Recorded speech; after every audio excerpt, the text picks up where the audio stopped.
Selamat pagi dosen pengampu dan teman-teman sekalian. Kami dari kelompok 3 ingin mempresentasikan lembaga keuangan lainnya, yaitu Pegadaian dan Sewa Guna Usaha atau leasing. Berikut anggota kelompok.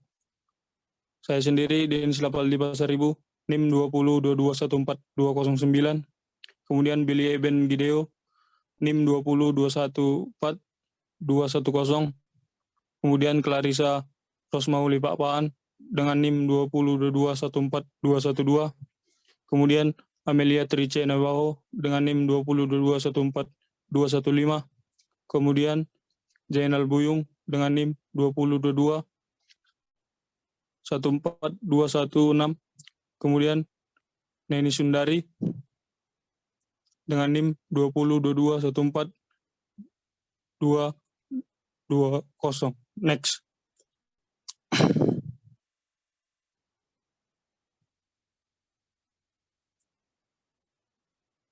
Pengertian Pegadaian. Pegadaian adalah lembaga keuangan yang secara resmi mempunyai izin untuk melaksanakan kegiatan operasionalnya berupa pembiayaan kredit kepada masyarakat dalam bentuk penyaluran dana dengan jumlah yang relatif kecil maupun jumlah yang besar atas dasar gadai. Juga sebagai jasa titipan, jasa taksiran. Di mana ketika kita ingin meminjam, kita akan menyerahkan harta atau barang-barang berharga kita yang tentunya mempunyai nilai ekonomis sebagai jaminan ketika kita akan melakukan peminjaman. Next.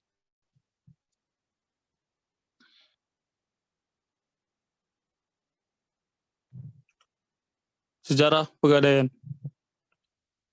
Dimulai pada tahun 1746, VOC mendirikan Bank Van Lening, di mana bank ini berfungsi sebagai lembaga keuangan yang memberikan kredit dengan sistem gadai. Didirikan di Batavia pada tanggal 20 Agustus 1746. Selanjutnya pada tahun 1811, pemerintah Inggris mengambil alih dan membubarkan Bank Van Lening.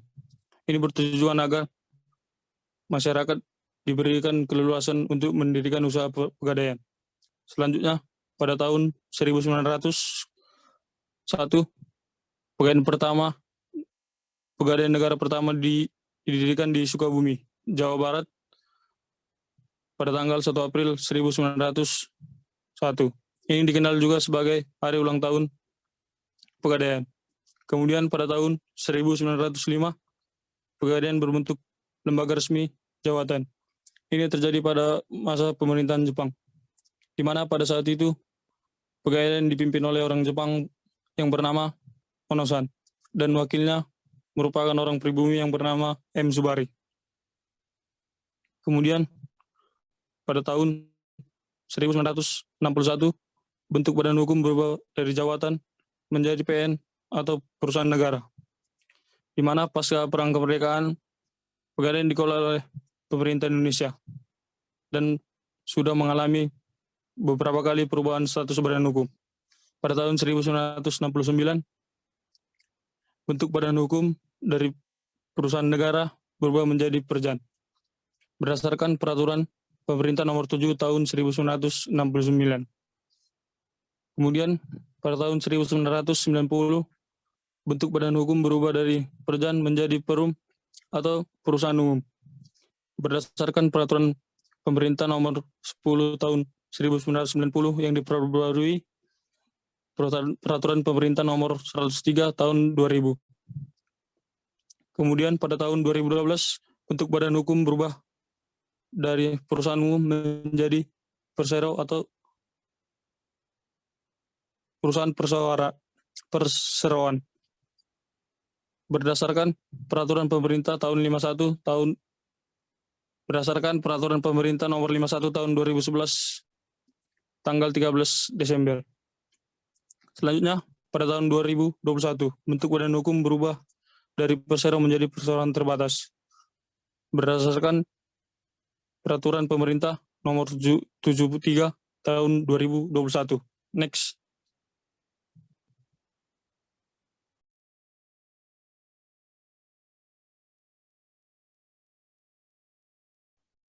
Kemudian ada kegiatan usaha pegadaian. Pertama itu ada pengembangan dana. Dana yang diperlukan oleh PT Pegadaian berasal dari Yang pertama pinjaman jangka pendek dari bank, yang kedua pinjaman jangka pendek dari pihak lain, ini bisa berupa utang pada rekan, utang pajak, pendapatan diterima di muka, dan lain-lain. Kemudian yang ketiga ada penerbitan obligasi. Sejak 1993 sampai 2014 sudah 17 kali PT Pegadaian menerbitkan obligasi dengan total nilai sebesar lebih dari 9 triliun rupiah. Kemudian yang keempat ada modal sendiri, yaitu modal awal yang berasal dari kekayaan negara di luar APBN sebesar 205 miliar. Kemudian ada penyertaan modal pemerintah. Yang ketiga ada laba ditahan, yaitu akumulasi laba sejak awal perusahaan ini berdiri pada masa Hindia Belanda. Kemudian yang kedua itu ada penggunaan dana. Penghimpunan yang sudah dilakukan oleh PT Pegadaian tadi digunakan untuk yang pertama uang kas dan likuidasi lain. Ini untuk memenuhi kebutuhan seperti kewajiban jatuh tempo, penyaluran dana, biaya operasional, pembayaran pajak, dan lain-lain. Kemudian yang kedua ada pembelian dan pengadaan barang berbagai akibat, tetap, dan inventaris. Ini bisa berupa tanah dan bangunan serta peralatan lain yang menunjang operasional perusahaan. Kemudian yang ketiga ada pendanaan kegiatan operasional. Yang keempat ada penyaluran dana. Yang kelima ada investasi lain. Ini berasal dari dana yang masih tersisa dan belum terpakai untuk menanamkan modal pada instrumen investasi tertentu untuk menunjang penerimaan perusahaan. Kemudian yang ketiga ada produk dan jasa PT Pegadaian. Yang pertama itu ada pemberian pinjaman atas dasar gadai. Ini pemberian pinjaman atas dasar penyerahan barang bergerak oleh penerima pinjaman. Kemudian yang kedua ada penaksiran nilai barang. Jasa ini untuk menaksir nilai jual barang bergerak untuk menunjang jasa pemberian pinjaman atas dasar hukum gadai. Kemudian yang ketiga ada penitipan barang. Ini untuk memaksimalkan pemanfaatan gudang dan tempat penyimpanan barang bergerak. Kemudian yang keempat ada jasa lain. Jasa lain ini tidak semua cabang menyediakannya. Contoh jasa lain dari PT Pegadaian ini seperti penjualan koin emas ONH, kemudian kreasi atau kredit angsuran sistem fidusia, kemudian ada Vista atau kredit usaha rumah tangga, dan lain-lain. Next.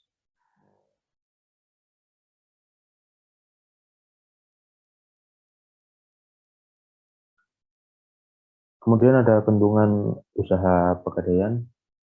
Yang pertama itu ada waktu yang relatif singkat untuk memperoleh uang karena persyaratan yang tidak berbelit-belit. Kemudian ada yang kedua persyaratan sederhana. Sudah saya jelaskan tadi, persyaratan untuk peminjaman di Pegadaian itu tidak serumit di bank. Kemudian yang ketiga, pihak Pegadaian tidak mempermasalahkan penggunaan dana yang dipinjamkan. Berbeda dengan lembaga keuangan lain seperti bank, pihak Pegadaian tidak mempermasalahkan pinjaman itu mau digunakan untuk apa. Kemudian ada besarnya jumlah pinjaman. Nilai taksiran atas barang yang akan digadaikan tidak sama dengan besarnya jumlah pinjaman yang akan diberikan oleh pihak Pegadaian. Setelah nilai taksiran muncul, maka petugas akan menentukan besaran pinjaman yang akan diberikan kepada nasabah. Besaran pinjaman ditentukan berdasarkan persentase terhadap nilai taksiran, dan persentase tersebut senilai 80-90% dari nilai taksiran. Next.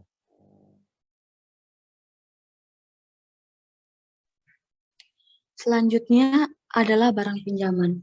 Pegadaian merupakan lembaga peminjaman dengan anggunan. Ini berarti sebelum meminjam, kita harus menyiapkan barang untuk dijadikan jaminan. Beberapa barang yang bisa digadaikan di Pegadaian adalah sebagai berikut. Yang pertama, emas. Jenis-jenis emas yang bisa digadaikan antara lain yaitu koin emas, emas batangan, perhiasan emas termasuk berlian, emas dinar, tabungan emas, atau angsuran emas.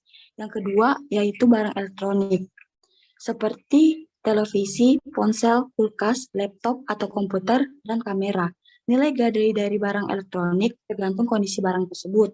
Semakin baik keadaan barang-barang yang akan digadaikan, maka semakin besar peluang nasabah untuk mendapatkan pinjaman bernilai tinggi. Yang ketiga yaitu alat-alat pertanian dan perikanan. Alat tersebut diantaranya adalah gergaji mesin, mesin pompa air, mesin diesel kapal, dan traktor tangan.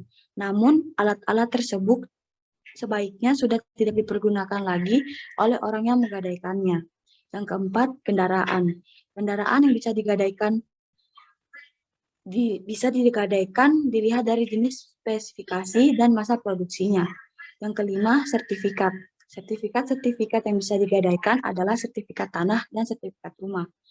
Dan yang terakhir yaitu surat berharga atau efek, seperti saham dan obligasi. Next. Selanjutnya yaitu proses pinjaman atas dasar hukum gadai. Proses pinjaman yang terjadi di pegadaian berdasarkan hukum gadai yang ditetapkan dalam beberapa hal antara lain. Yang pertama yaitu barang yang dapat digadaikan. Triandaru dan Budi Santoso dalam bukunya mengatakan bahwa pada dasarnya hampir semua barang bergerak dapat digadaikan di pegadaian dengan pengecualian untuk barang-barang tertentu. Barang-barang yang dapat digadaikan meliputi yang pertama barang perhiasan seperti emas, perak, platina, intan, mutiara, dan batu mulia. Yang kedua, kendaraan, seperti mobil, sepeda motor, sepeda, dan lain-lain. Yang ketiga, barang elektronik, seperti kamera, kulkas, freezer, radio, tab, dan lain-lain. Yang keempat, barang rumah tangga, seperti perlengkapan dapur, perlengkapan makan, dan lain-lain. Yang kelima, mesin-mesin. Yang keenam, tekstil. Dan yang ketujuh, yaitu barang lain yang dianggap bernilai oleh perum pegadaian. Yang kedua, yaitu penaksiran. Mengingat besarnya jumlah pinjaman sangat tergantung pada nilai barang yang akan digadaikan. Maka barang yang diterima dari calon peminjam terlebih dahulu harus ditaksir nilainya oleh petugas penaksir. Pedoman dasar penaksir telah ditetapkan oleh perum pegadaian agar penaksiran atas suatu barang bergerak dapat sesuai dengan nilai sebenarnya. Pedoman penaksiran yang dikelompokkan atas dasar jenis barang yaitu yang pertama, barang berkantong seperti emas dan permata, dan yang kedua yaitu barang gudang seperti mobil, mesin, barang elektronik, dan lain-lain. Next. Yang ketiga yaitu pemberian pinjaman. Nilai taksiran atas barang yang akan digadaikan tidak sama dengan besarnya pinjaman yang diberikan. Setelah ditentukan, maka petugas menentukan jumlah uang pinjaman yang dapat diberikan. Penentuan jumlah uang pinjaman ini juga berdasarkan presentasi tertentu terhadap nilai taksiran, dan presentasi ini juga telah ditentukan oleh perum pegadaian berdasarkan golongan yang besarnya berkisar antara 80-90%. Yang keempat, pelunasan. Sesuai dengan syarat-syarat yang telah ditentukan pada waktu pemberian pinjaman, pemberi gadai mempunyai kewajiban melakukan pelunasan pinjaman yang telah diterima. Pada dasarnya, pemberi gadai dapat melunasi kewajibannya setiap saat tanpa harus menunggu waktu jatuh tempo. Pelunasan pinjaman beserta sewa modalnya atau bunga dibayarkan langsung ke kasir disertai surat gadai. Setelah adanya pelunasan atau penebusan yang disertai dengan pemenuhan kewajiban pemberi gadai yang lain, pemberi gadai dapat mengambil kembali barang yang digadaikan. Next.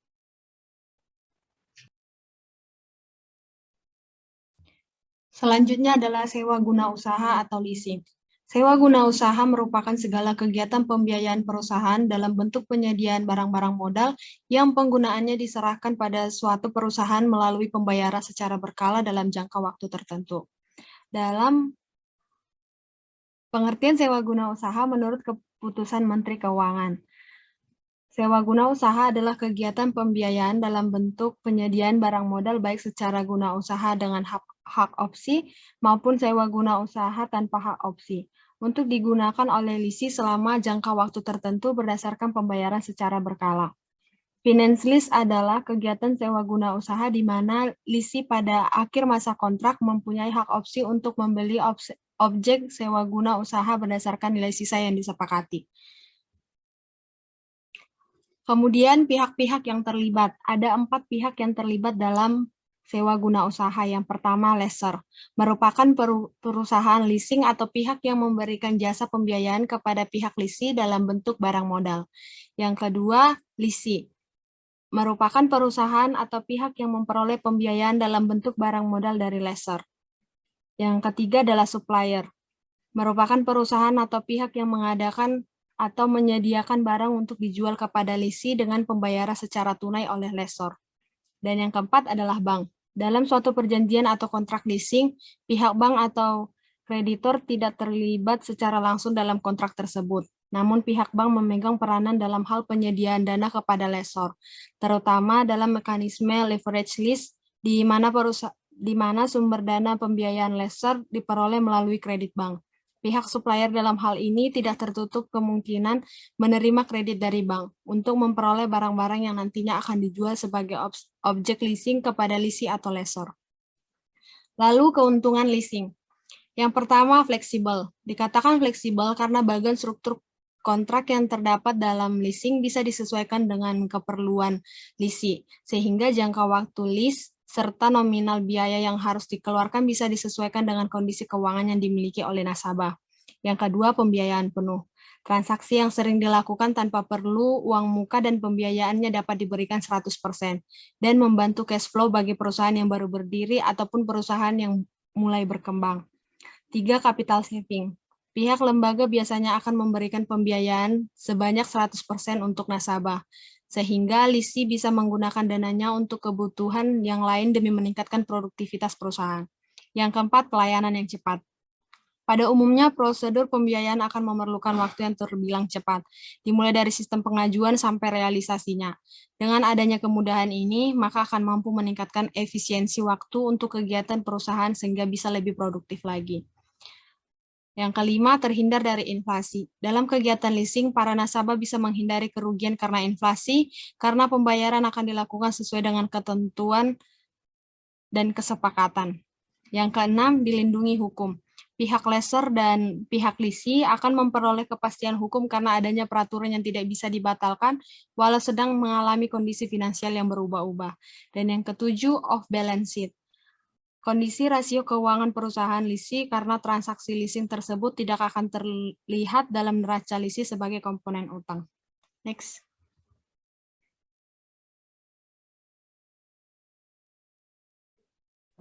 Kemudian adanya kegiatan perjanjian leasing.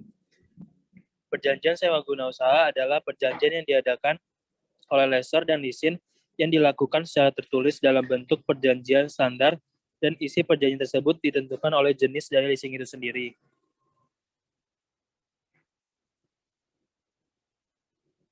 Dan hubungan hukum timbal balik antara lessor dan leasing. Bagi lessor, hak dan kewajibannya adalah memperoleh pembayaran sebagai imbalan jasa dan menyerahkan barang modal kepada leasing. Sedangkan hak dan kewajiban leasing adalah memperoleh kegunaan dari barang modal dan membayar sewa secara berkala. Next.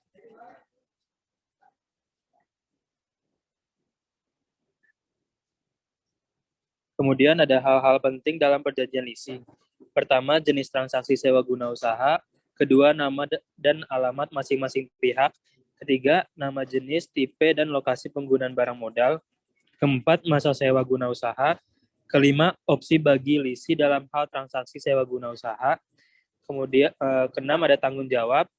Ketujuh ada harga. Dan kedelapan ada ketentuan. Next.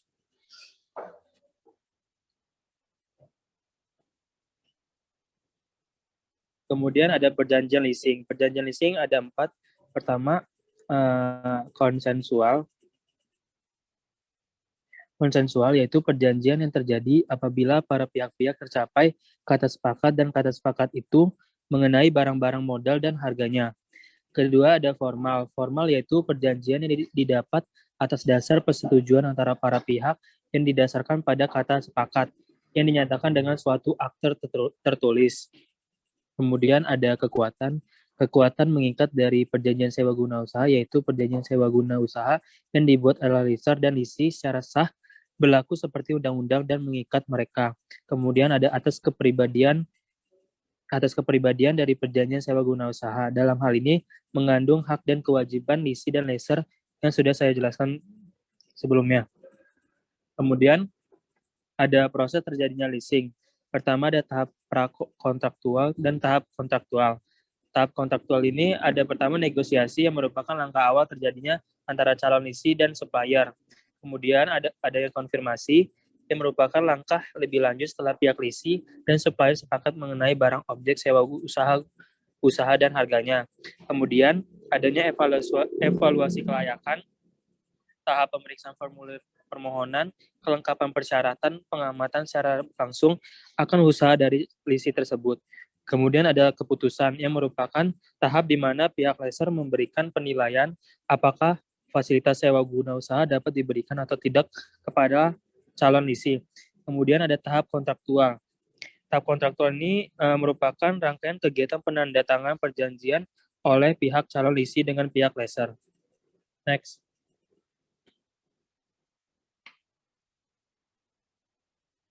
Kemudian berakhirnya lah perjanjian sewa guna usaha.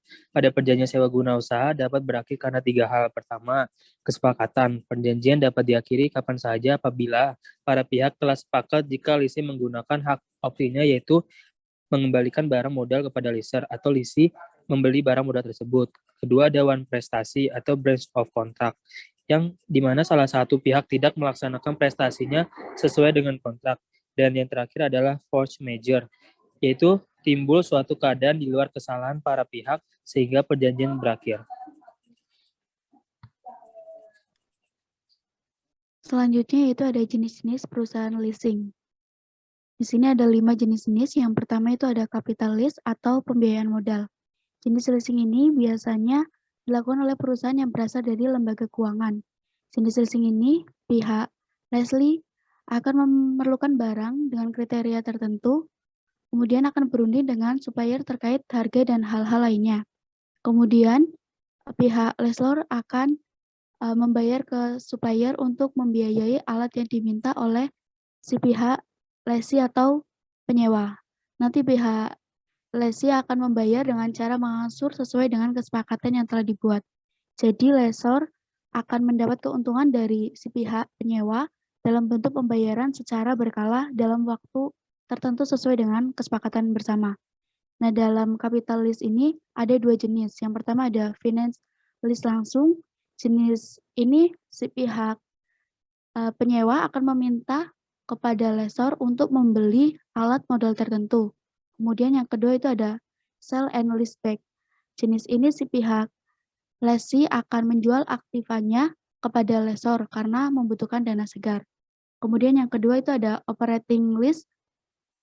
Jenis leasing ini si pihak lessor menjadi membeli barang kemudian menyewakan kepada si pihak lessee dalam periode yang sudah ditentukan. Kemudian si pihak penyewa atau lessee ini hanya membayar biaya penyewaannya, tidak membayar harga alat ataupun pengeluaran lainnya yang dilakukan oleh si lessor.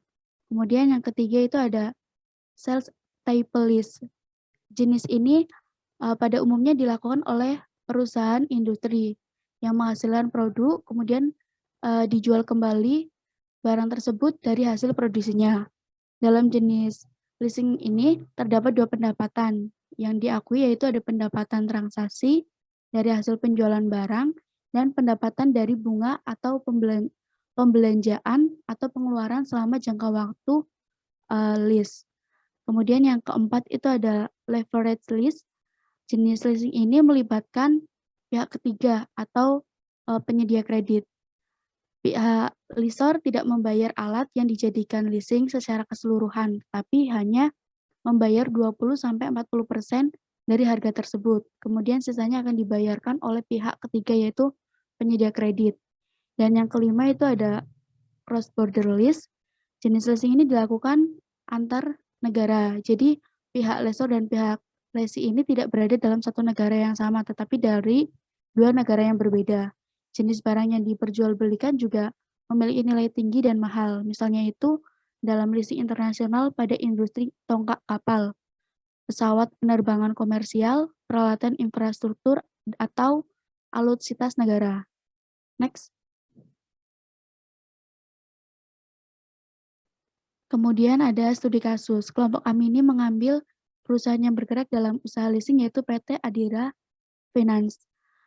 PT Adira Finance adalah contoh perusahaan yang bergerak dalam bidang leasing atau sewa guna usaha dalam bidang kendaraan atau transportasi.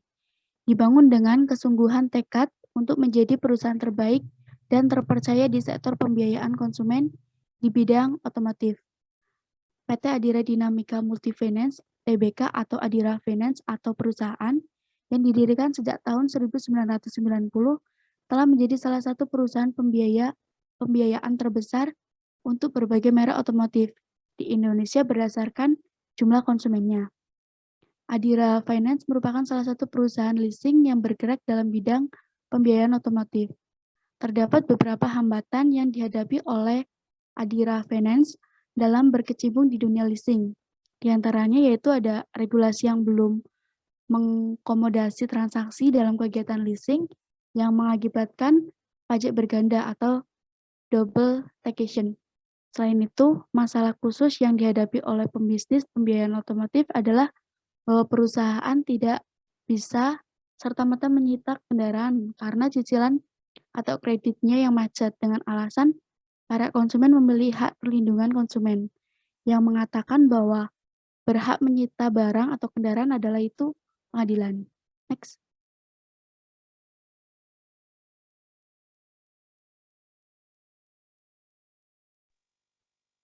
Demikian presentasi kelompok kami. Kurang lebihnya, mohon maaf. Terima kasih.